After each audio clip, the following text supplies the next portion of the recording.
El silencio grita. Están a punto de cruzar un umbral que muchos prefieren ignorar. Aquí, las reglas del mundo físico se desvanecen para dar paso a lo que acecha detrás de la madera y el hueso. Tomen asiento, apaguen las luces y recuerden. En una sesión de Ouija, el problema nunca es quién empieza el juego, sino qué es lo que decide terminarlo. Comencemos con los relatos. La carne de la estación Miller. El aire en el desierto de Texas no es solo calor, es peso. En agosto de 1998, ese peso se volvió insoportable dentro de la estación Miller. El tablero de mezquite, empapado en sudor y polvo, parecía latir bajo los dedos de los cuatro jóvenes. Cuando el puntero de hueso comenzó a moverse, no fue un deslizamiento suave. Era un movimiento errático, como el de un insecto herido. El sonido del hueso raspando la madera seca era similar al de unos dientes masticando algo duro. La pregunta, ¿qué quieres de nosotros? La respuesta, Carneblanda. De repente, el olor a ozono fue reemplazado por algo fétido. El aroma de un animal muerto bajo el sol de Texas, pero mezclado con el olor metálico de la sangre fresca. Javier sintió que algo frío, como un dedo largo y sin uñas, le acariciaba la nuca. Al girarse, no había nada, solo la negrura absoluta del desierto. Luis, en su arrogancia, cometió el error fatal. ¿Quieres carne? ¡Muerde esto!, gritó golpeando el tablero con el puño. El silencio que siguió fue absoluto. Ni grillos, ni viento. Entonces, un crujido seco resonó en la habitación. El brazo de Luis se dobló hacia atrás, no por su propia fuerza, sino como si una mano invisible lo estuviera retorciendo como un trapo mojado. El sonido del húmero astillándose fue como el estallido de una rama seca. Luis no gritó. Su boca se abrió tanto que las comisuras de sus labios empezaron a desgarrarse, pero de su garganta solo brotaba un borboteo negro. No es un espíritu, susurró Javier, viendo cómo las sombras en las esquinas empezaban a cobrar volumen, volviéndose densas como el alquitrán. Es un nido. Cuando la linterna explotó, la oscuridad no fue solo falta de luz, era algo táctil. Javier sintió manos invisibles, cientos de ellas, tirando de su ropa, de su cabello, de sus párpados. Escuchó un susurro colectivo, una polifonía de voces que imitaban las voces de sus amigos, pidiendo ayuda, pero con un tono distorsionado como un disco rayado. Al encender el mechero, la escena era dantesca. El tablero estaba al rojo vivo, quemando la madera del suelo. Luis estaba suspendido a unos centímetros del suelo, con los ojos hundidos en las cuencas, como si algo los estuviera succionando desde adentro. El puntero de hueso no estaba sobre la mesa. Estaba incrustado en la garganta de Luis, subiendo y bajando con un ritmo cardíaco propio. Huyeron, pero el desierto no los dejaba ir. Mientras corrían hacia la camioneta, Javier miró hacia atrás. La vieja estación no estaba a oscuras. Una luz amarillenta y enferma emanaba de las grietas, y en la ventana pudo ver la silueta de algo que no era humano. Una figura de 3 metros, delgada como un alambre, sosteniendo la cabeza de Luis como si fuera una fruta madura. Luis sobrevivió, si a eso se le puede llamar vivir. Está internado en una clínica en El Paso. No habla. Solo escribe en las paredes con sus propias uñas hasta que le sangran los dedos. Siempre escribe lo mismo. Él todavía me usa de puente. La liturgia de la médula. El calor en Pecos es seco, capaz de momificar a un coyote en días. Marcos y Elena no buscaban espíritus, buscaban antigüedades para revender.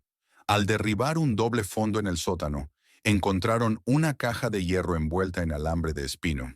Dentro no había una ouija de cartón, sino una placa de mármol negro, con las letras grabadas mediante ácido, y una planchette hecha con la mandíbula inferior de un niño, unida con tendones secos que aún parecían elásticos.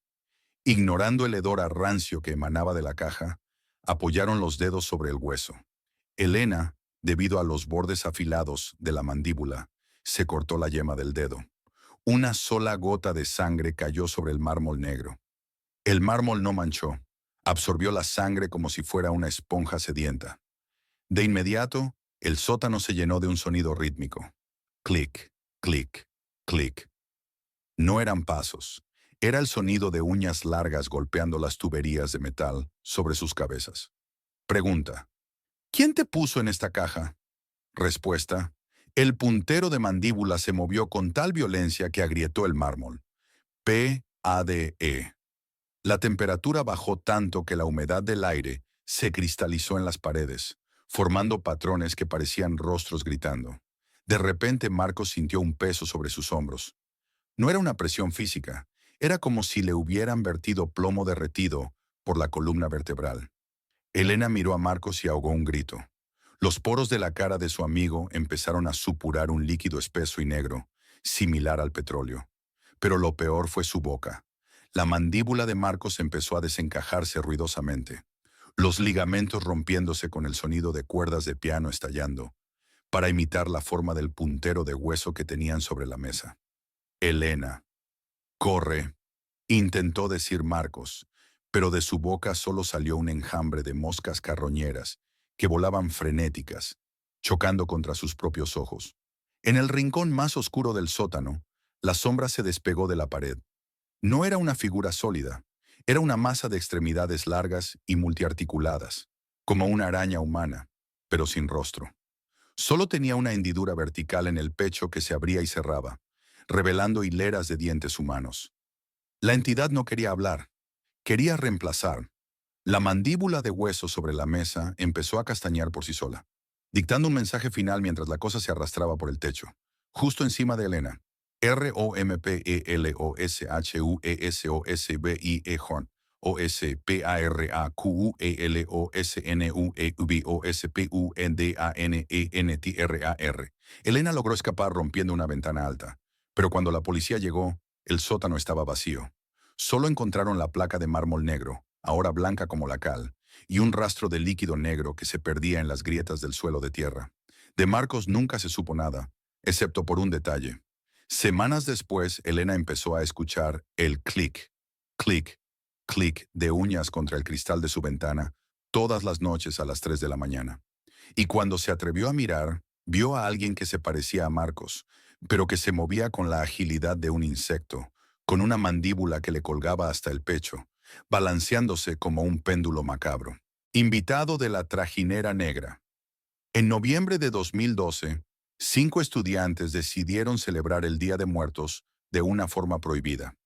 Alquilaron una trajinera vieja, lejos de los embarcaderos principales, y se internaron en los canales más profundos, donde el agua es negra como el petróleo y el olor a lodo podrido se mezcla con el de las flores de cempasúchil marchitas. No llevaban una tabla cualquiera. Habían conseguido una ouija tallada en madera de ataúd, supuestamente recuperada de un panteón profanado en el Estado de México.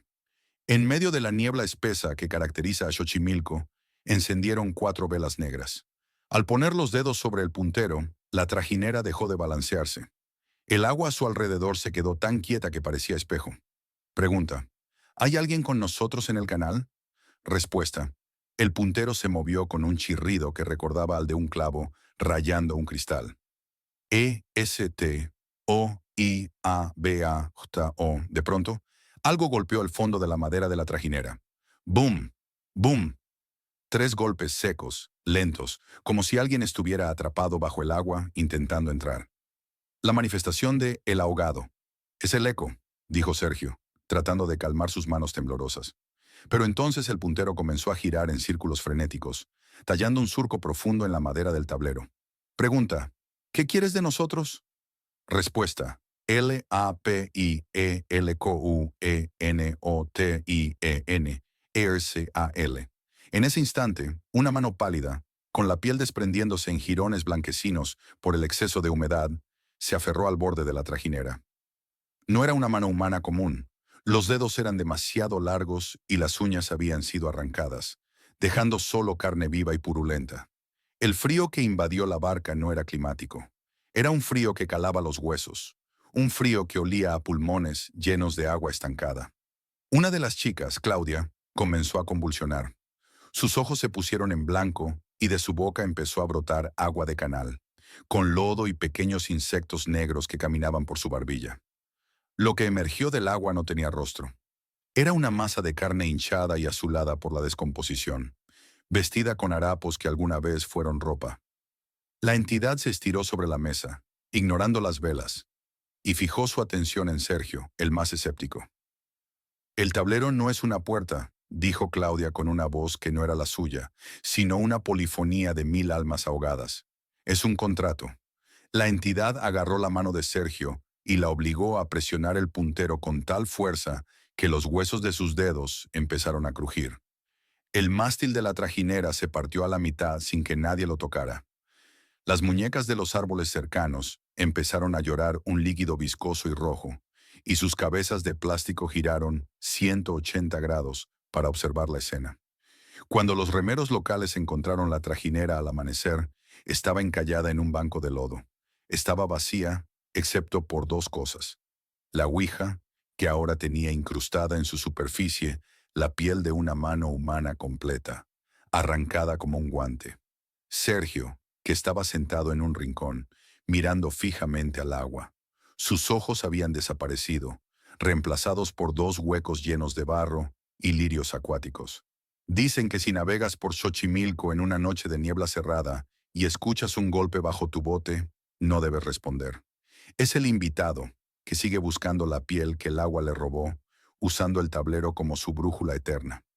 Si llegaste hasta aquí, gracias por tu valentía. Si el video te gustó, apóyanos con tu like y comparte tu propia experiencia en los comentarios. Los estaremos leyendo.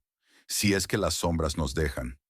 Recuerden que la ouija abre puertas que el hombre no siempre sabe cerrar. Y en el silencio de Texas, esas puertas suelen conducir al abismo. No olvides comentar cuál de los relatos te causó más terror. Nos vemos en la próxima sesión, si te atreves.